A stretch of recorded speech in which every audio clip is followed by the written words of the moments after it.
तंदुरुस्ती हजार नेमत है और मुतवाजिन ग़िज़ा है तंदुरुस्ती की ज़ामिन। मुतवाजिन ग़िज़ा के लिए सस्ती और मयारी प्रोटीन का हुसूल सिर्फ मुर्गी के गोश्त की सूरत में मुमकिन है। पोल्ट्री फार्मिंग के जरिए कम कीमत, मुतवाजिन और सेहत बख्श ग़िज़ा की फराहमी में गोल्डन और मिस्री नस्ल की मुर्गियों की पैदावार, दही इलाकों में मुतल्लिका वसाइल की मौजूदगी, मवाफिक मकामी माहौलियाती हालात और कमर्शियल फार्मिंग से कम खर्च होने के बाइस बेहतर मुस्तकबिल के रोशन इम्कानात रखती है। पोल्ट्री फार्म मालिकान और घरेलू या कमर्शियल सतह पर ज़रई तरक्याती बैंक लाया निहायत आसान शराइत पर कर्जा जात स्कीम बराए गोल्डन मिस्री चिकन पोल्ट्री फार्मिंग। बिस्मिल्लाहिर्रहमानिर्रहीम। मेरा नाम मकसूद अहमद है। मैं रिवायती किस्म का जिम्मेदारा कर रहा था।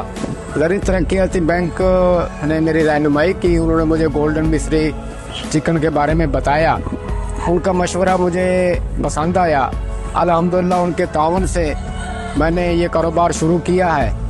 अब अल्लाह का शुक्र है कि इसमें मेरी आमदनी में बहुत अच्छा खासा इजाफा हुआ है। मैं मुतमईन हूँ और मैं मशकूर हूँ ज़रई तरक्याती बैंक का कि उन्होंने मुझे अच्छा मशवरा दिया जिससे मेरे रोजगार में इजाफा हुआ। गोल्डन और मिस्री चिकन फार्मिंग से पाकिस्तान की तरक्की में निभाएं अपना किरदार। मुतवाजिन ग़िज़ा के हुसूल के साथ साथ बढ़ाएं अपना कारोबार। पोल्ट्री फार्मिंग कर्जा स्कीम से मुस्तफीद होने के लिए अभी ज़रई तरक्याती बैंक की करीबी ब्रांच पर तशरीफ लाएं।